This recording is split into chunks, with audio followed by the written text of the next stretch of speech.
Assalamualaikum warahmatullahi wabarakatuh. Halo sahabat semua, selamat datang di channel kami. Terima kasih sudah klik video ini. Dukungan kalian adalah semangat kami untuk terus berkarya dan membagikan kisah-kisah penuh makna dan pelajaran hidup. Jangan lupa untuk like, komen, dan subscribe agar kalian gak ketinggalan cerita-cerita menyentuh hati berikutnya. Yuk, kita mulai ceritanya. Pagi itu langit Jakarta masih mendung saat Dinda melangkah keluar dari kamar hotel menuju mobil pengantin. Jam menunjukkan pukul 10. Suara klakson dan deru kendaraan masih terdengar samar dari kejauhan. Gedung resepsi mewah di pusat kota tampak ramai. Petugas sibuk hilir mudik menyiapkan dekorasi terakhir. Di tengah hiruk-pikuk itu, Dinda duduk dalam mobil.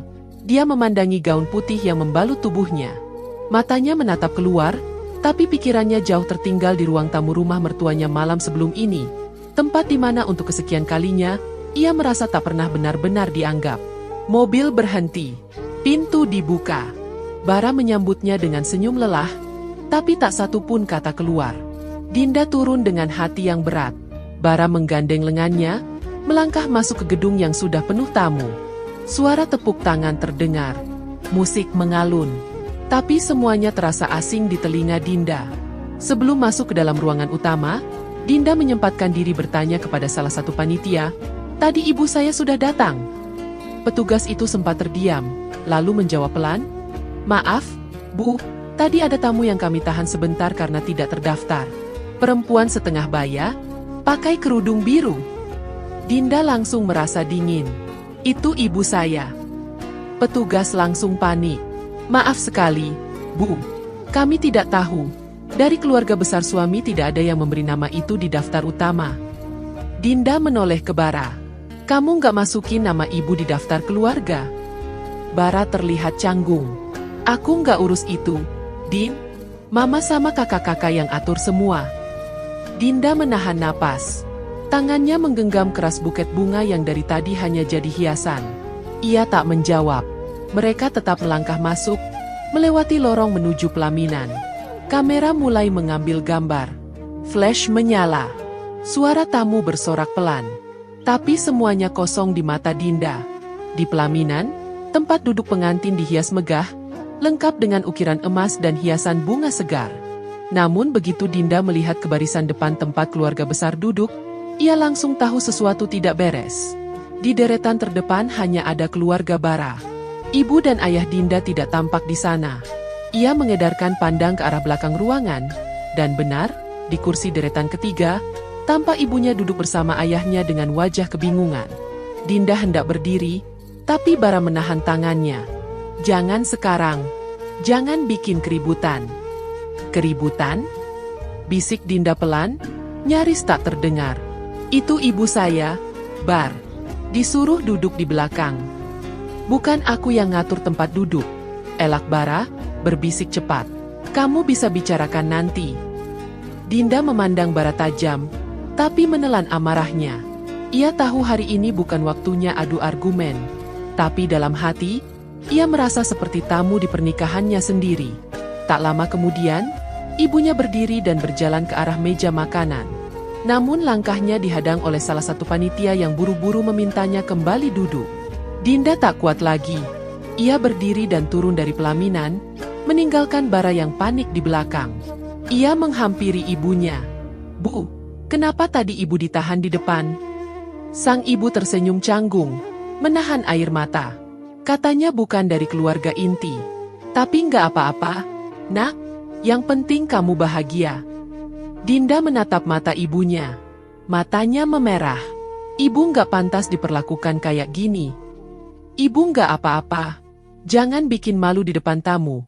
Suara ibunya pelan, tapi tegas. Dari kejauhan, terlihat kakak ipar Bara mendekat. Dengan senyum lebar dan suara tinggi, ia berkata, "Maaf ya, tadi panitia salah paham. Soalnya tamu banyak banget. Kita juga bingung." Dinda menahan diri agar tak melawan. Ia tahu, semua ini disengaja. Sejak lamaran, kakak iparnya sudah terang-terangan tak suka.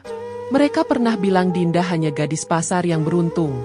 Bahkan cincin lamaran yang seharusnya emas murni, diganti diam-diam dengan bahan imitasi oleh kakaknya sendiri. Dinda tahu, karena toko emas yang sama pernah dia datangi sendiri dan menyadari kode serinya berbeda. Setelah mengantar ibunya kembali duduk, Dinda kembali ke pelaminan. Bara menatapnya dengan resah. "Tolong jangan bikin ribut. Aku pusing banget ngatur semua ini." "Pusing karena aku membela ibu sendiri?" tanya Dinda datar. "Aku cuma nggak mau masalah kecil jadi bahan gosip, Din." Dinda menghela napas pelan. Ia menoleh ke arah tamu-tamu yang masih lalu lalang, mengambil foto, tertawa, mengobrol. Semua terlihat bahagia, tapi di dalam dirinya, yang ada hanya amarah, kecewa, dan luka yang mulai menganga. Saat sesi foto keluarga dimulai, Dinda kembali dibuat terkejut. MC hanya memanggil keluarga dari pihak Bara. Ibunya kembali hanya berdiri dari jauh, tak dipanggil, tak diberi ruang.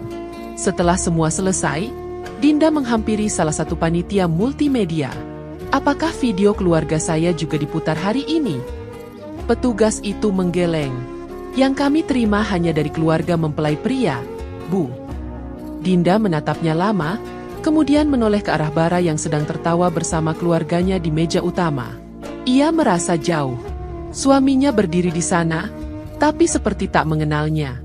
Dinda kembali duduk di sudut pelaminan, menunduk, lalu berbisik pada dirinya sendiri, "Hari ini seharusnya hari bahagiaku, tapi kenapa rasanya seperti aku dijebak masuk ke keluarga yang ingin aku hancur pelan-pelan?" Lampu panggung masih menyala, musik masih mengalun, tapi di dalam dada Dinda, semua sunyi. Ia hanya bisa diam, sambil menahan luka yang makin dalam, tanpa tahu kemana harus pulang dalam hatinya sendiri. Dinda masih duduk di sudut pelaminan saat lampu mulai dipadamkan satu persatu. Musik perlahan dihentikan. Para tamu mulai meninggalkan ruangan, sebagian masih sempat menyapa Bara dan keluarganya, tapi tak banyak yang mendekatinya. Dinda menarik napas pelan, matanya kosong menatap lantai marmer yang dingin.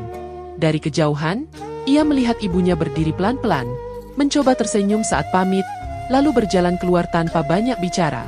Ayahnya mengekor dari belakang, membawa tas plastik berisi oleh-oleh yang tadi mereka siapkan tapi tak pernah sempat dibagikan karena meja mereka ditiadakan. Malam itu, Bara diam sepanjang perjalanan pulang. Di dalam mobil, hanya suara mesin dan AC yang terdengar. Dinda tak berbicara, tapi tubuhnya terasa dingin. Ia masih memikirkan wajah ibunya yang ditolak di depan pintu masuk, duduk di belakang, tak disebut namanya, lalu pulang dengan tangan kosong. Setelah sampai di rumah mertua, mereka disambut keluarga Bara dengan gelak tawa. Kakak ipar laki-laki berteriak dari dapur, "Akhirnya resmi juga ya.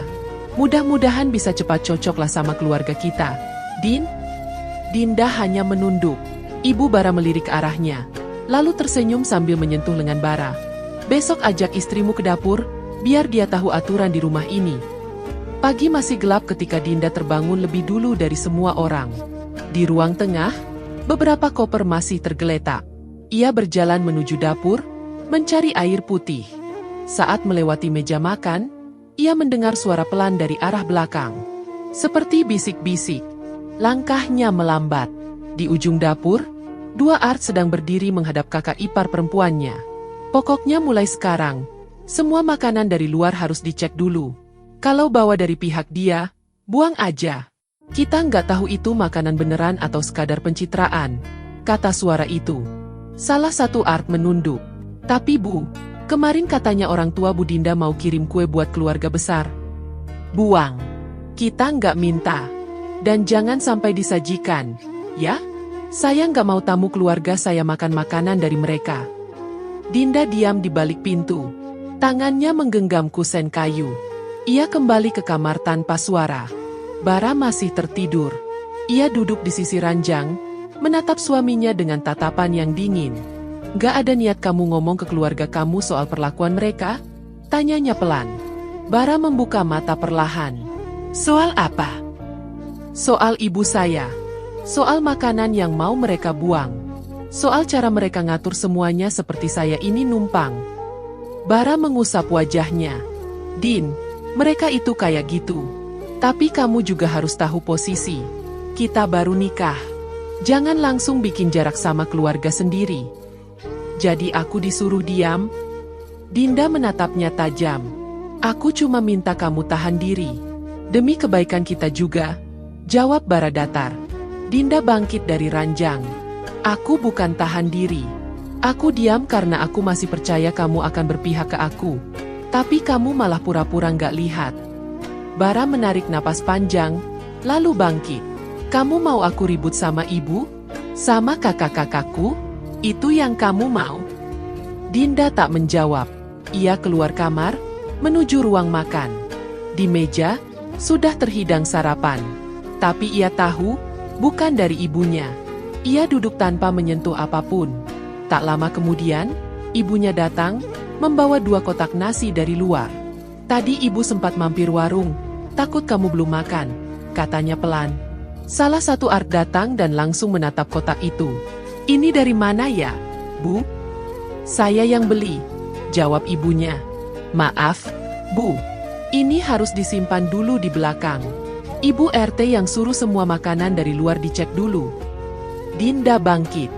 Kamu nggak lihat ini dibawa oleh ibu saya sendiri? Saya cuma jalankan perintah. Tanpa bicara lagi, Dinda meraih 2 kotak itu. Ia buka satu, letakkan di piring dan menyendok sendiri ke mulutnya. Kalau kalian mau buang makanan ini, buang sekalian saya. Ibu Bara masuk dari ruang tengah. Ada apa ini? Pagi-pagi udah tegang begini. Kalau nggak mau terima makanan dari ibu saya, bilang terus terang. Nggak usah pakai alasan dicurigai segala, kata Dinda. Ibu mertuanya melipat tangan. Saya cuma jaga tamu. Jangan sensitif. Dinda, kamu sekarang istri orang. Kamu punya tanggung jawab jaga kehormatan keluarga suami. Dinda menahan napas. Ia kembali duduk, mencoba menelan nasi yang rasanya seperti batu. Di dalam dadanya, ada yang terasa sesak. Ia tak sanggup lagi berkata-kata. Tapi malam itu, saat semuanya tidur, ia membuka ponsel dan menyalakan fitur perekam. Ia letakkan di atas meja dapur, lalu diam di sudut tangga, mendengar semua suara yang selama ini dipendamnya. Hinaan, sindiran, ucapan tentang keluarga yang tak pantas. Suara-suara yang selama ini dianggap tak penting. Di balik semua itu, yang paling menyakitkan bukan kata-kata mereka, tapi diamnya Bara. Suaminya, pria yang berjanji akan melindunginya, tapi tak pernah benar-benar hadir saat dirinya dihancurkan. Malam itu, Dinda tak bisa tidur. Ia duduk di sisi ranjang, menatap langit-langit, dan bertanya dalam hati, apakah aku menikah dengan orang yang benar, atau hanya sedang tinggal di rumah yang salah? Dan di dalam gelapnya kamar, tak ada jawaban. Hanya sunyi yang makin menekan dada. Dinda duduk di kursi ujung ranjang, menatap gelap yang tak kunjung bergeser dari langit kamar. Kamar itu sunyi, tapi isi kepalanya riuh. Kata-kata ibu mertuanya di meja makan pagi tadi terus terulang di telinga. Tentang harga diri, tentang menjaga wibawa keluarga suami, tentang tahu diri sebagai istri. Tapi siapa yang menjaga keluarganya? Siapa yang peduli pada martabat orang tuanya? Ia menarik napas dalam, lalu berdiri pelan. Bara masih tertidur, dan Dinda memutuskan keluar diam-diam. Ia menelepon ayahnya. Ayah dan ibu masih di hotel? Tanyanya lirih. Masih. Nak, kenapa? Suara ayahnya terdengar pelan, agak ragu. Dinda menggigit bibirnya sejenak. Aku mau ajak makan malam. Di luar. Biar tenang sebentar aja. Sore itu mereka bertemu di sebuah restoran kecil dekat pusat kota. Tempatnya tidak ramai, cukup tenang. Dinda memilihkan meja di pojok ruangan. Ia ingin ayah dan ibunya merasa dihargai, meski sedikit saja. Sang ibu tersenyum tipis saat melihat putrinya datang, dan ayahnya hanya mengangguk singkat. Wajah mereka tampak lelah, tapi berusaha tetap terlihat kuat. Mereka mulai makan dalam diam. Hanya sesekali saling bertanya kabar, menanyakan pekerjaan di rumah. Dinda ingin membuat suasana hangat, tapi sulit. Ada yang menyesakkan sejak awal. Tak lama kemudian, suara tawa keras mengganggu suasana. Dari pintu masuk, muncul kakak ipar perempuannya, ditemani 2 temannya yang berpakaian mencolok. Mereka berjalan melewati meja Dinda dengan sengaja, lalu berhenti sejenak sambil berpura-pura kaget. Dinda? Waduh, baru pertama kali lihat kamu di tempat kayak gini. katanya sambil melirik sinis ke arah ibunya. Dinda berdiri pelan. Kami lagi makan, Mbak. Oh iya, maaf ya. Cuma kaget aja. Soalnya biasanya tempat gini buat kumpul keluarga elit, bukan yang ya begitulah. Ujarnya sambil menatap dari ujung kaki sampai kepala ibu Dinda. Salah satu temannya tertawa kecil. Logat Jawanya kental banget ya, Mbak. Wajah ibu Dinda menunduk dalam. Ayah Dinda masih diam, tapi tangannya mengepal di pangkuan. Dinda mengangkat dagu, menatap kakak iparnya tajam. Saya rasa Mbak sudah cukup. Kami mau makan tenang. Kakak iparnya tertawa kecil, lalu melangkah pergi tanpa permisi. Dinda duduk kembali. Ia melihat ibunya memaksakan senyum. Maaf ya, Nak. Ibu tadi kaget. Tapi nggak apa-apa kok. Orang seperti mereka ya mungkin memang suka bicara seenaknya. Dinda tak menjawab. Ia menatap piringnya, tapi tak sanggup mengunyah lagi. Ayahnya menyentuh bahu ibunya, lalu berkata pelan, "Kita pulang, ya?" Di kamar hotel malam itu, Dinda memutuskan menemani mereka sebentar. Ia duduk di kursi dekat jendela, menatap lampu kota yang berkedip di kejauhan. Ibunya sudah tertidur lebih dulu. Ayahnya berdiri di balkon, punggungnya membelakangi Dinda. Lalu terdengar suara pelan dari luar. "Ayah cuma pengen lihat kamu dihargai. Bukan begini?" Dinda bangkit perlahan, tapi tak mendekat. Ia hanya mematung, mendengarkan. "Kalau dari awal ayah tahu kamu bakal diperlakukan seperti ini, ayah nggak akan izinkan kamu nikah sama dia." Kalimat itu seperti menggores perlahan ke dalam dada. Dinda menunduk, menahan napasnya. Ia ingin bicara, tapi tenggorokannya terasa penuh. Besok paginya, berita menyebar cepat. Dinda menerima pesan dari seorang kerabat jauh. "Din, ini serius kamu nikah karena sudah hamil?" Orang rumah bilang gitu. Dinda terdiam. Ia membuka pesan-pesan lain. Semua bertanya hal yang sama. Sumbernya jelas. Hanya satu orang yang cukup berani membuat fitnah seperti itu. Ia menemui Bara yang baru pulang dari kantor. "Kamu dengar kabar yang disebar ibumu?" Bara menatapnya tanpa emosi. "Aku dengar sekilas." "Dan kamu diam saja?" "Din, orang ngomong macam-macam. Nggak usah diladeni. Biarin aja, nanti juga reda sendiri." Dinda tertawa pelan. "Reda sendiri? Kamu pikir ini angin?" Bara mendesah. "Kamu terlalu serius, Din. Ibu juga pasti cuma ngomong ke beberapa orang aja.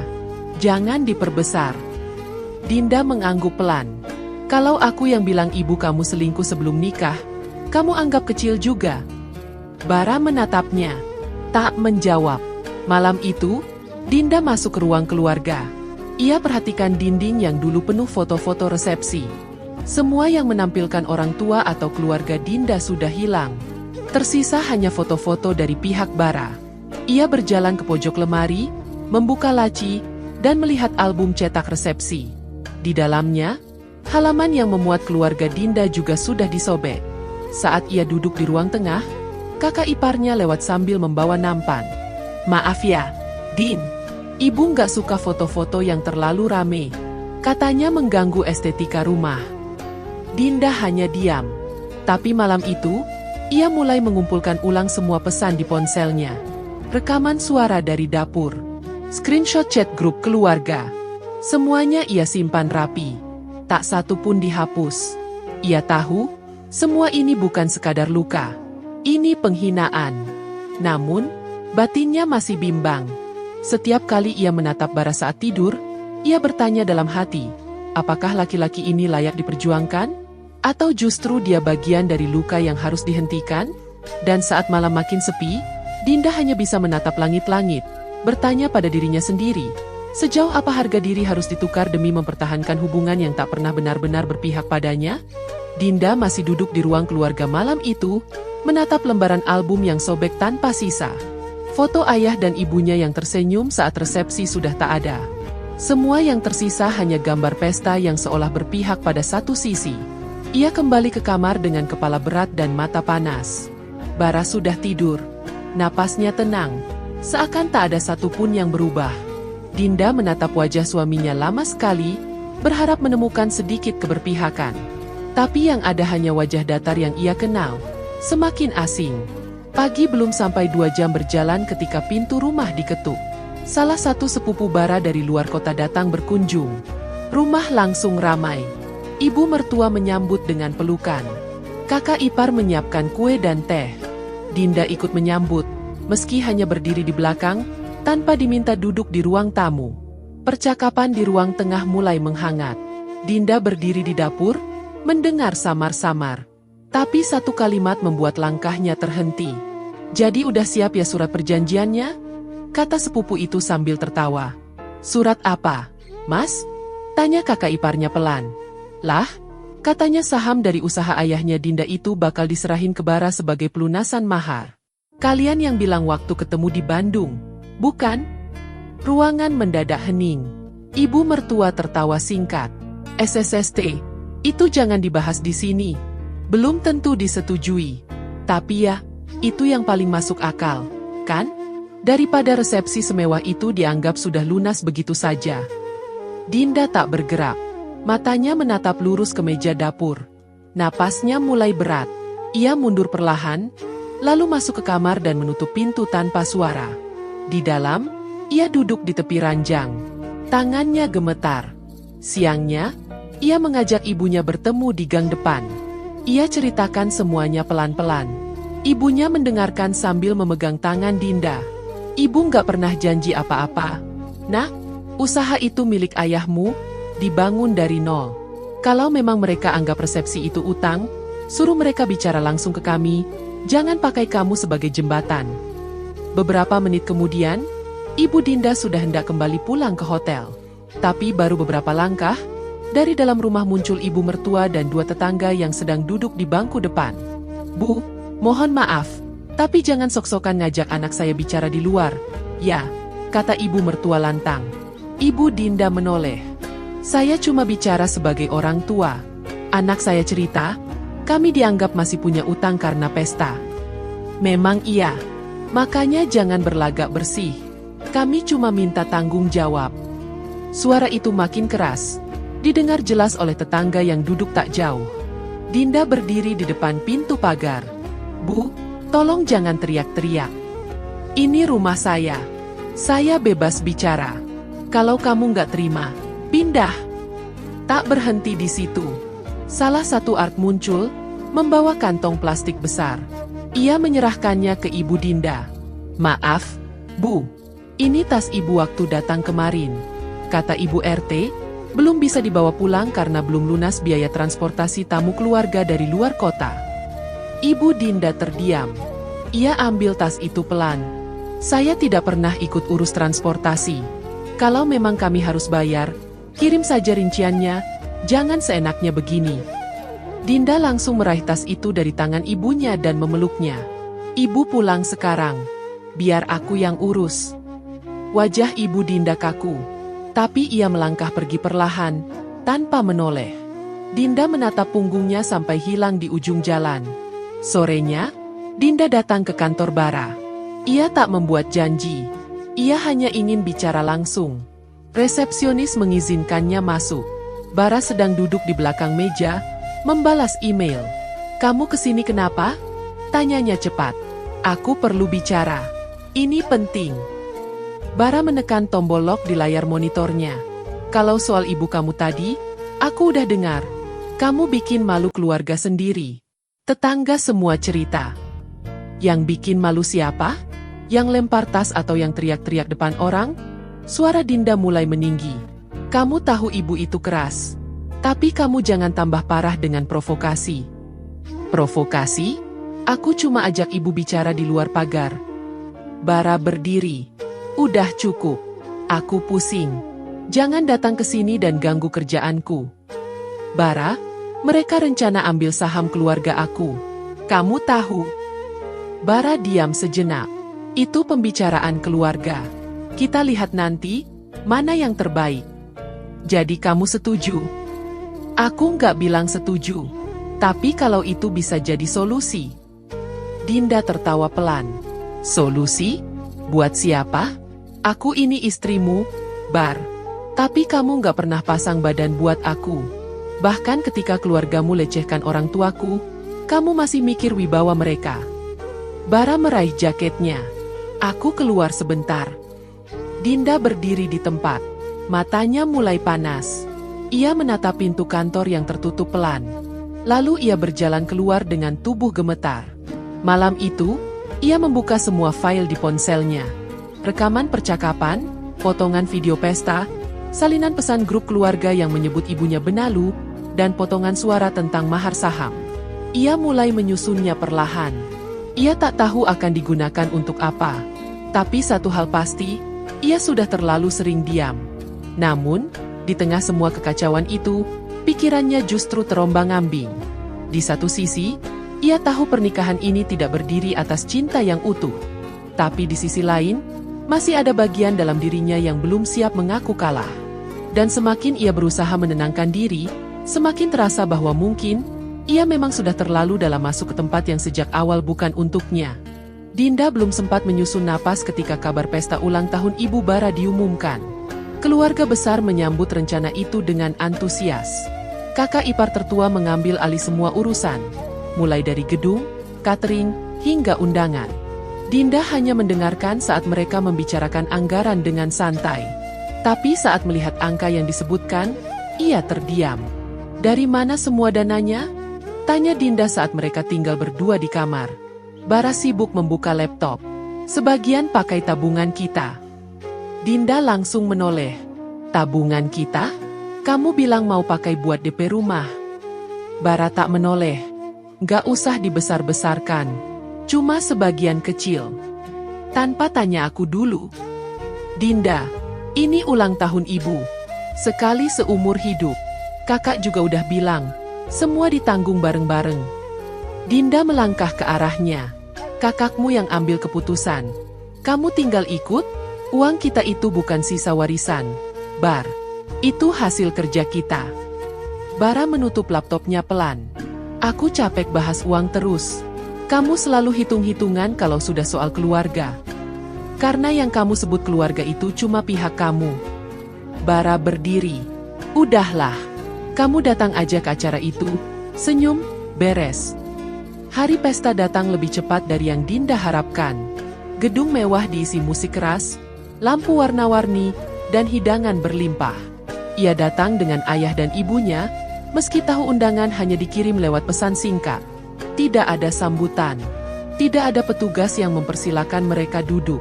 Dinda mencari sendiri kursi untuk orang tuanya. Tapi semua barisan depan sudah penuh dengan keluarga Bara dan rekan-rekan bisnisnya. Ia akhirnya meminjam 2 kursi plastik dari dapur gedung. Ia letakkan di sisi dekat pintu keluar agar orang tuanya tidak perlu berdiri. Saat ibunya hendak duduk, salah satu Art menghampiri. Maaf Bu, kursi ini buat tamu kehormatan. Mohon ibu berdiri dulu, nanti saya tanyakan dulu ke panitia. Dinda langsung menghampiri. Saya yang minta kursi ini. Ibu saya butuh duduk. Art itu ragu sejenak. Kakak ipar perempuan Dinda muncul dan ikut mendengar. Ia melirik tajam. Kalau kursi terbatas, seharusnya keluarga sendiri tahu diri. Gak perlu bikin repot orang dapur. Dinda menatapnya. Kalau ini terlalu repot, saya bisa bawa sendiri dari luar. Kakak iparnya tertawa kecil. Santai aja, Din.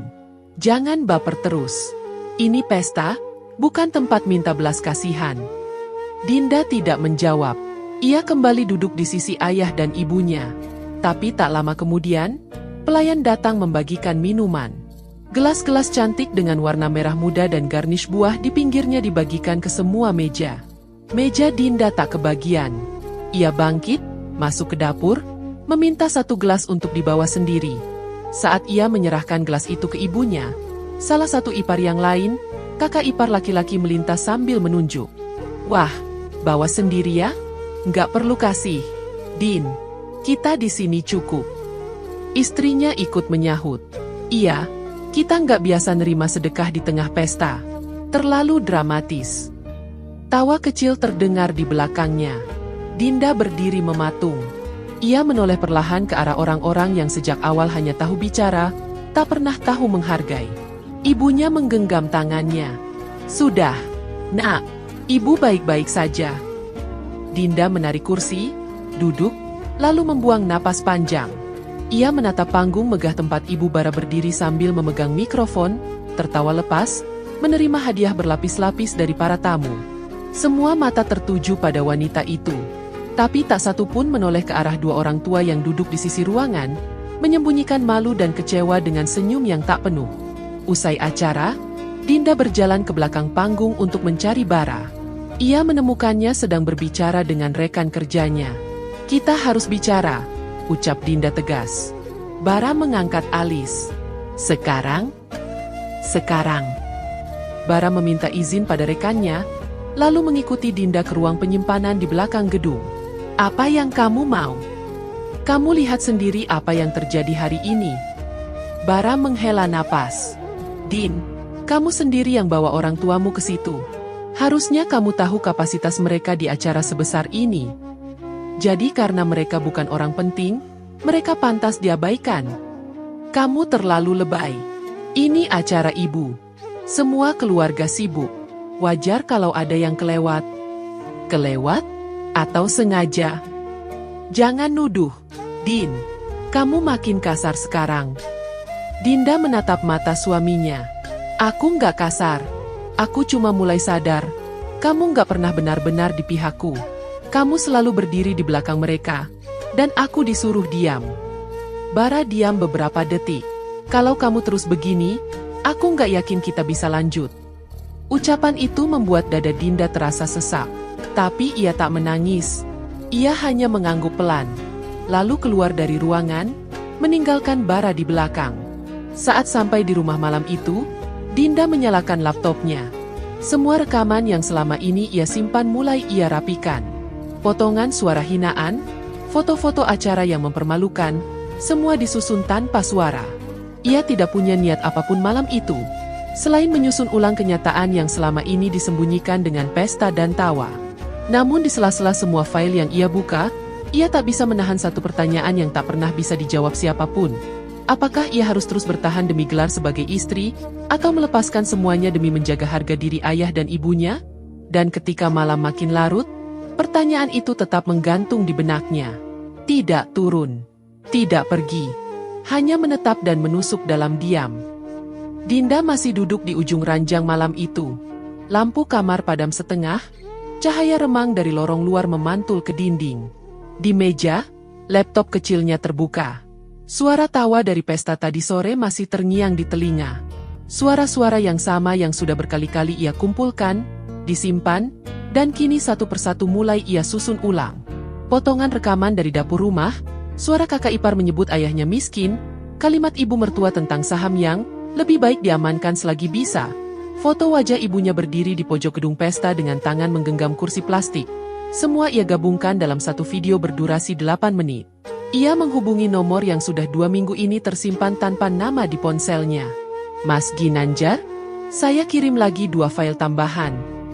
Suara dari seberang menjawab cepat. "Siap, Mbak. Nanti saya susun terakhir. Deadline tetap ya? 2 hari sebelum acara?" "Iya. Saya akan kirim detail tempat dan sistem multimedianya besok." "File ini buat publik atau internal?" tanya Ginanjar lagi. Dinda terdiam sejenak. "Cukup buat sekali tayang. Setelah itu, tak perlu disimpan." Ia menutup laptop perlahan.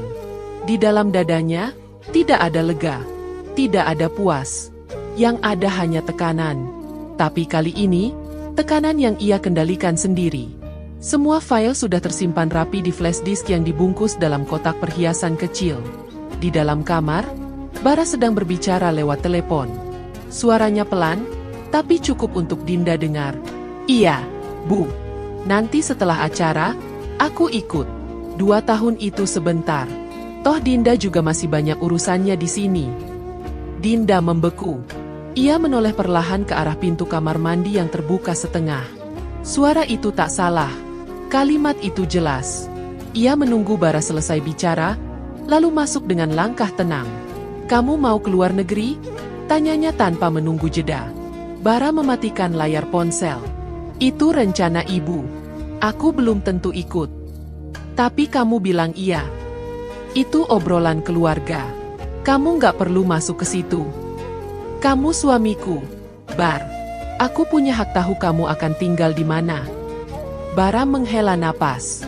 Kamu makin keras kepala. Aku butuh waktu sendiri. Keluarga juga bilang, sekarang saatnya aku bantu urusan bisnis di luar. Dinda mengangguk pelan. Tanpa aku. Din, kamu itu susah diajak kompromi. Keluargaku juga udah mulai merasa nggak nyaman. Dan kamu? Dinda menatapnya lama. Kamu nyaman? Bara menghindari tatapannya. Kita bisa bahas ini nanti. Setelah kamu pergi. Bara berjalan ke sisi tempat tidur, merapikan bantal tanpa menjawab. Dinda tidak bicara lagi. Ia berdiri, lalu keluar dari kamar, membawa kotak kecil di tangannya. Di lorong rumah, ia melihat beberapa karyawan dekorasi masuk membawa contoh katalog untuk resepsi ulang. Pihak keluarga Bara ingin acara kedua lebih besar, lebih bergengsi, dan akan ditayangkan di kanal bisnis perusahaan mereka. Dinda hanya tersenyum kecil ketika salah satu panitia mengajaknya berdiskusi. Mbak Dinda, nanti boleh minta file ucapan dari Mbak juga ya, untuk bagian penutup acara. Dinda mengangguk. Nanti saya kirim langsung ke operator. Hari demi hari, Dinda menyamar sebagai salah satu panitia. Ia meminjam ID card sementara dari kenalan panitia vendor, dan dengan mudah masuk ke area teknis hotel. Ia berdiri di ruangan multimedia, melihat sistem layar utama, dan memastikan filenya tersimpan di direktori yang hanya bisa diakses lewat sandi. Ia mencatat nama file dalam format mirip dengan slide presentasi biasa. Semuanya terlihat wajar. Di rumah, semua orang sibuk menyiapkan acara. Undangan dikirim dalam jumlah ratusan. Video teaser diunggah ke media sosial resmi perusahaan. Keluarga besar mulai menyebut acara ini sebagai resepsi nasional yang akan memperkuat citra bisnis mereka. Ibu mertua bahkan menyewa influencer untuk hadir. Tapi di tengah semua itu, Dinda hanya diam dan menyaksikan. Satu malam sebelum acara, Dinda duduk di meja makan berdua dengan Bara. Makanan belum disentuh. Suaminya hanya memegang ponsel dan sesekali membalas pesan. "Kamu yakin dengan acara besok?" tanya Dinda datar. "Sudah disiapkan semua. Kamu tinggal hadir." "Kamu nggak tanya aku mau hadir atau tidak?" Bara menoleh cepat. "Jangan cari alasan buat drama, Din. Aku cuma tanya. Kamu tahu semua ini penting buat keluargaku. Jangan hancurkan citra mereka." Dinda menarik kursinya perlahan. "Mereka sendiri yang bangun citra itu, Bar. Bukan aku. Citra itu mewakili kamu juga." "Bukan. Aku nggak pernah punya bagian dalam keluarga kalian." Bara membanting sendok ke meja. "Aku udah cukup sabar." Dinda menatapnya tajam. "Dan aku udah cukup hancur." Tak ada kalimat lain setelah itu. Bara meninggalkan meja lebih dulu. Dinda duduk sendiri, menatap makanan yang dingin. Ia tak lapar. Ia tak haus. Ia hanya menunggu satu hari lagi.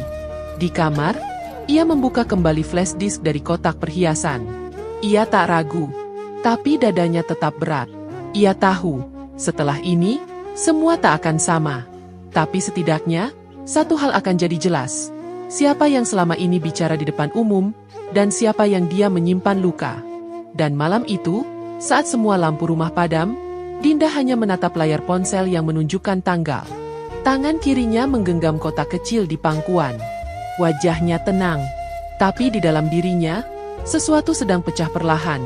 Dan ia membiarkan semuanya terbuka sendiri. Tanpa suara. Tanpa kata. Dinda menggenggam jemarinya erat saat berdiri di samping Bara. Lantai ballroom berkilau, lampu kristal menggantung di atas kepala, dan ratusan tamu duduk rapi dengan pakaian terbaik mereka. Musik orkestra mengalun pelan, para undangan bersorak, menyebut nama keluarga besar Bara dengan bangga. Di atas panggung, Ibu Bara berdiri anggun, menyambut para pejabat dan tokoh bisnis satu persatu dengan senyum lebar. Semua mata tertuju pada keluarga mereka. Semua orang bersorak dan memuji. Tapi tidak satu pun yang tahu bahwa sore itu akan berubah menjadi malam yang tak akan dilupakan. Dinda tetap diam. Senyumnya lembut, tubuhnya tegak, wajahnya tenang. Ia mengenakan kebaya abu pucat, Rambutnya disanggul sederhana. Di tangannya, tak ada bunga. Hanya satu cincin yang sejak awal tak pernah benar-benar ia pilih sendiri. Bara berdiri di samping kirinya, sesekali menyapa tamu dengan anggukan. Tapi sesekali pula, ia melirik Dinda dengan cemas. "Jangan macam-macam," bisik Bara di sela tepuk tangan. Dinda tak menoleh. "Kamu takut? Ini bukan waktunya buat main api," bisik Bara lagi, lebih tajam. MC naik ke panggung, memegang mikrofon. Suaranya jelas, "Mantap. Hadirin yang kami hormati, sebelum acara puncak dimulai, mari kita saksikan video persembahan dari pengantin wanita kepada keluarga besar dan seluruh tamu yang hadir hari ini." Dinda menarik napas satu kali. Ia tidak menoleh ke siapapun. Layar besar di tengah panggung menyala. Musik pembuka mengalun lembut. Beberapa tamu bersorak pelan. Di layar, muncul satu cuplikan resepsi pertama. Adegan keluarga besar Bara berdiri di depan kamera. Lalu, gambar berganti dengan pelan. Suara ibu Bara mulai terdengar. "Jangan kasih kursi depan buat orang tuanya. Bikin jelek foto." Lalu potongan lain. Kakak ipar menunjuk ke arah makanan. "Buang aja. Makanan dari mereka itu nggak layak saji." Tawa kecil dari salah satu rekaman terdengar jelas. "Perempuan itu pikir bisa masuk keluarga ini cuma karena anakku cinta. Kita bukan cari cinta, kita cari jaringan." Tamu-tamu mulai saling menatap. Suara bisik-bisik terdengar dari berbagai arah. Rekaman berganti lagi. Suara seorang pria. "Kalau bisa, saham ayahnya itu diambil sebagai bentuk mahar. Dia nggak sadar dia sedang dijebak." Layar terus berganti. Suara-suara penuh penghinaan, cacian, rencana licik yang tak satu pun Dinda buat-buat. Semua dari mulut mereka sendiri. Wajah-wajah di kursi utama mulai tegang. Salah satu investor yang duduk di barisan depan berdiri. Ia menatap Bara dengan wajah bingung, lalu menoleh ke MC. "Apa maksudnya ini?" MC terlihat gugup. Ia berusaha berbicara lewat mikrofon, tapi suaranya tak terdengar. Operator di belakang hanya berdiri kaku. Tak ada yang menghentikan tayangan. Suara terakhir yang muncul adalah suara Bara. "Aku ikut saja. 2 tahun di luar negeri, dia bisa tinggal di sini. Toh, bisnis ini kan buat keluarga." Layar mati. Hening. Tak ada suara.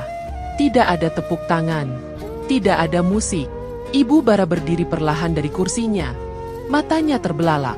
Ia menatap ke arah tamu-tamu yang kini mulai bangkit, beberapa meninggalkan kursi. Satu persatu rekan bisnis menyambar ponsel. Sebagian asisten investor berdiri dan membisikkan sesuatu ke telinga atasannya. Bara masih berdiri mematung, menatap layar kosong di depan panggung. Wajahnya pucat, napasnya pendek. Dinda melangkah maju. Ia berdiri tepat di tengah panggung, di antara lampu dan mikrofon. Ia tak perlu bicara keras. "Terima kasih sudah menyaksikan. Saya hanya menayangkan apa yang saya terima." Suara-suara kecil mulai muncul. Beberapa undangan wanita menutup mulut dengan tangan. Di barisan depan, seorang pengusaha tampak mengangkat telepon dan berbicara dengan nada marah. Ibu Bara tiba-tiba jatuh terduduk. Beberapa orang berlari ke arahnya. Kakak ipar menangis dan memanggil namanya. Namun tak satu pun dari keluarga itu berani menatap ke arah Dinda. Bara menoleh perlahan. Matanya merah. "Kamu mau apa sebenarnya?" Dinda menatapnya lurus.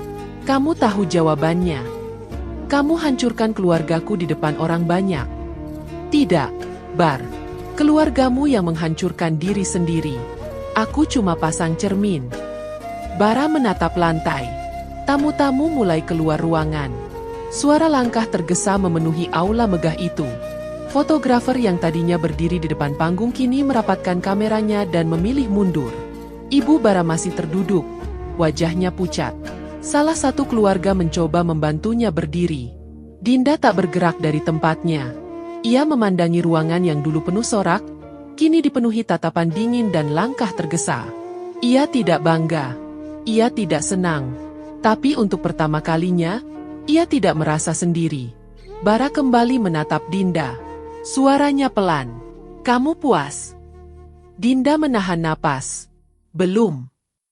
Ia turun dari panggung. Langkahnya pelan, Tapi mantap. Ruangan yang semula ramai kini hanya menyisakan beberapa orang keluarga yang sibuk mengurus Ibu Bara yang masih duduk lemas. Tak ada yang berbicara padanya. Tak ada yang menyapanya. Tapi Dinda tetap berjalan keluar dari aula. Saat ia menyentuh pintu keluar, ia berhenti sebentar. Tangannya menggenggam pegangan pintu. Suasana di belakangnya masih riuh dengan kecemasan dan suara-suara panik. Tapi wajahnya tetap tenang. Ia tidak menoleh. Ia hanya diam beberapa detik, lalu membuka pintu itu dan melangkah keluar. Tanpa menoleh, tanpa mengucap apapun. Dan di dalam dirinya, untuk pertama kalinya, tidak ada gemetar. Tidak ada bingung. Hanya satu ruang kosong yang baru saja ia bersihkan. Tapi rasa itu belum selesai. Belum habis. Belum cukup. Dinda tidak menoleh ketika pintu aula ditutup di belakangnya. Suara dari dalam ruangan masih terdengar, teriakan pelan, langkah-langkah cepat, dan panggilan-panggilan panik yang tak bisa ia lupakan begitu saja. Tapi langkahnya tidak goyah. Ia turun dari tangga hotel dengan pelan, melewati deretan mobil tamu yang mulai keluar satu persatu. Tangannya masih menggenggam tas kecil berisi satu salinan video yang sudah menyebar lebih cepat dari yang ia kira. Saat ia sampai di depan gerbang, ponselnya bergetar. Belasan pesan masuk. Sebagian dari nomor yang tidak ia kenal, sebagian dari teman lama yang mengirim tautan ke berbagai akun media sosial. Video itu sudah menyebar kemana-mana. Ada potongan wajah Ibu Bara yang sedang tertawa sebelum suara kasarnya terdengar. Ada bagian ketika Bara sendiri terdengar membicarakan Dinda seperti sekadar alat tawar. Semuanya direkam dengan jelas. Semuanya dikemas dengan rapi. Dinda hanya melihat sekilas, lalu mematikan layar ponselnya. Beberapa jam kemudian, sebuah surat resmi masuk ke emailnya. Ia tahu akan datang, hanya tak menyangka secepat itu. Salah satu sponsor utama perusahaan keluarga Bara secara resmi menarik dukungan kerjasama. Alasan? Ketidaksesuaian etika dan integritas dengan nilai perusahaan. Tak lama, satu persatu sponsor lain mengikuti. Hari berganti, dan berita mulai menyebar di media bisnis. Salah satu media menulis bahwa terdapat dugaan manipulasi laporan internal perusahaan keluarga Bara. Nama kakak ipar Dinda ikut disebut sebagai salah satu pihak yang terlibat. Dugaan pemalsuan transaksi dan pemotongan dana vendor mulai jadi bahan pembahasan. Ibu mertua tidak bisa keluar rumah karena wartawan berkumpul di depan gerbang. Beberapa tetangga juga mulai menjauh. Rumah besar itu mendadak sunyi, tapi tak bisa menutupi bau panik yang menyebar di dalamnya. Kakak ipar Dinda yang biasanya bersuara lantang, kini sibuk menjawab panggilan dari pengacara dan rekan bisnis yang marah-marah karena merasa ditipu. Sementara itu, Bara mencari Dinda. Ia menghubungi nomor yang sudah diblokir. Ia kirim pesan melalui saudara jauh. Ia bahkan datang ke kantor tempat Dinda pernah bekerja. Tapi tak ada satupun yang membuka jalan.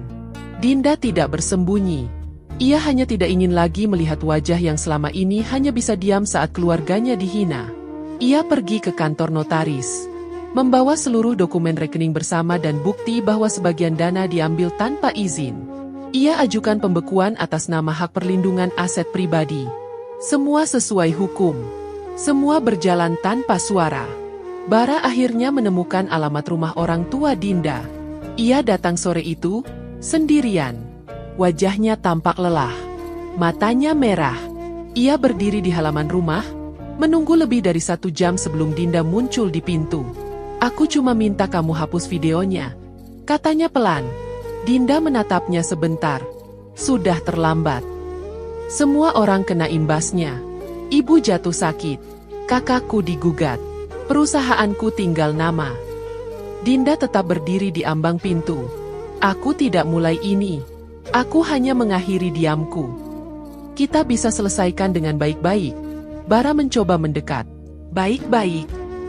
Dinda menahan nafas. "Kamu diam ketika ibuku dihina. Kamu ikut saat mereka rencanakan ambil saham ayahku. Kamu tinggalkan aku sebelum acara resepsi ulang untuk tinggal di luar negeri. Mana yang mau kamu sebut baik?" Bara menunduk. "Aku hilaf. Dan aku ingat." Ia menutup pintu perlahan. Tidak membantingnya. Tidak menguncinya dengan keras. Tapi cukup untuk membuat Bara berdiri lama di depan rumah. Tak tahu harus pergi atau menunggu. Ia akhirnya melangkah mundur tanpa suara. Beberapa hari setelah itu, keluarga Bara mencoba menjual cincin pernikahan Dinda. Saat mereka membawa ke toko emas, penjual berkata bahwa bahan cincin itu bukan emas asli. Mereka kaget. Mereka kembali dan meminta Bara menanyakan ke Dinda. Ia mengirim satu pesan. "Kenapa kamu ganti cincinnya?" Dinda hanya menjawab singkat, "Karena sejak awal, tidak ada yang asli dalam keluarga kalian." Tak ada balasan. Dinda kembali duduk di meja kerja, membuka salinan surat pengacara yang ia kirim ke notaris. Semua pembekuan aset berjalan lancar. Semua atas dasar bukti dan dokumen. Ia tidak menggunakan cara kasar, tidak membuat keributan. Tapi semuanya jatuh, satu persatu. Karena yang mereka bangun bukan kepercayaan, tapi kehinaan yang ditutupi nama besar. Di dalam dirinya, Dinda tidak merasa puas. Tapi ia tidak menyesal. Karena setiap langkah yang ia ambil bukan untuk membalas dendam semata, tapi untuk menyelamatkan dirinya dari kehancuran yang lebih dalam. Dan di malam itu, ketika suara berita masih membahas nama keluarganya yang dulu diagung-agungkan, Dinda hanya duduk diam di sisi ranjang, menatap jendela yang tertutup rapat. Tidak ada senyum, tidak ada tangis. Hanya satu ruang dalam hati yang masih belum selesai. Masih penuh. Masih belum lega. Sore itu hujan turun perlahan. Tidak deras, hanya cukup membuat halaman basah dan daun jambu di pinggir pagar bergoyang pelan. Dinda duduk di ruang tamu, mengenakan baju sederhana dan jilbab tipis warna abu. Ia baru saja selesai mengantarkan ibunya ke kamar. Ayahnya duduk di teras, membetulkan sandal yang sudah mulai aus di bagian bawah. Tidak ada yang bicara, tapi suasana di dalam rumah terasa ringan. Tidak ada ketegangan, tidak ada tekanan. Semuanya berjalan perlahan seperti biasa. Lalu bel rumah berbunyi. Dinda membuka pintu. Bara berdiri di depan pagar. Rambutnya basah, wajahnya pucat, matanya merah. Di tangan kanannya ada koper besar, dan di tangan kirinya sebuah map coklat. "Izinkan aku bicara," katanya pelan. Dinda membuka pagar. Tidak ada kata sambutan. Tidak ada senyum. Ia hanya memberi ruang untuk Bara masuk. Mereka duduk berhadapan. Meja bundar di ruang tamu menjadi batas. Bara meletakkan map di atas meja. Ia membuka pelan, mengeluarkan beberapa lembar kertas, lalu menyodorkannya. "Ini surat cerai," katanya tanpa menatap langsung. "Aku yang tanda tangan duluan. Kamu tinggal lanjutkan." Dinda mengangguk, tidak menyentuh kertas itu. Bara menatapnya. "Aku datang bukan hanya untuk ini. Aku mau minta maaf. Semua ini salahku. Aku diam waktu kamu disakiti. Aku ikut waktu kamu dikorbankan. Dan aku sadar, semua yang kamu lakukan karena aku tak pernah berpihak." Dinda tetap diam. Tangannya menyentuh sisi gelas teh yang belum sempat ia minum. "Aku kehilangan semuanya," lanjut Bara. "Tapi yang paling aku sesali bukan itu. Aku kehilangan kamu. Istriku. Orang yang paling aku hianati dengan diamku sendiri." Hening. Hujan masih turun. Suara air menetes di genting terdengar jelas. Bara menarik napas panjang. Tangannya gemetar saat ia meraih kopernya, lalu meletakkan satu kotak kecil di atas meja. "Ini cincin kita. Waktu itu mau kujual, tapi ternyata palsu." Dinda menatapnya. Pandangannya tenang. Ia membuka laci lemari kecil di samping sofa, mengeluarkan satu dokumen dan menyerahkannya ke Bara. "Itu surat kepemilikan saham yang kalian incar dulu," ucapnya pelan. Bara membaca cepat. Keningnya berkerut. Ia menatap Dinda lagi.